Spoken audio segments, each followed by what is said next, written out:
Hi, today I'd like to talk about David Hume and his criticisms of both the design argument and the cosmological argument. These are sometimes called the arguments from observation because they are largely a posteriori in nature. Remember, a posteriori means data gained from the senses.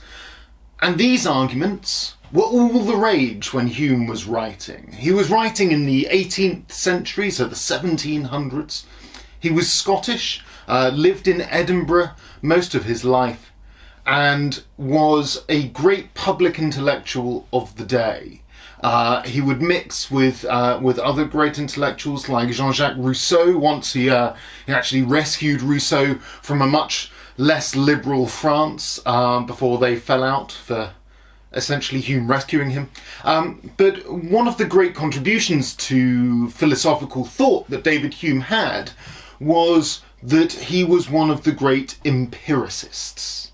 So an empiricist is someone who believes that all important knowledge is gained a posteriori. It is gained through the senses.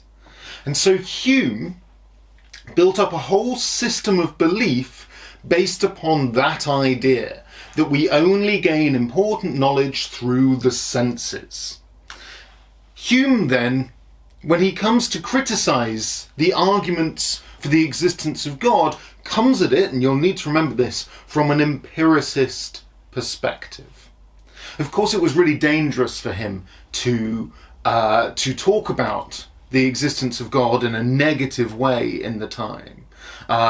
It wasn't so long since the last person was executed for atheism in Scotland, a guy by the name of Thomas Aikenhead, who was executed, I think, a few years before Hume was born. So Hume had to be extremely cautious with the way he approached it. So he wrote his arguments in a dialogue.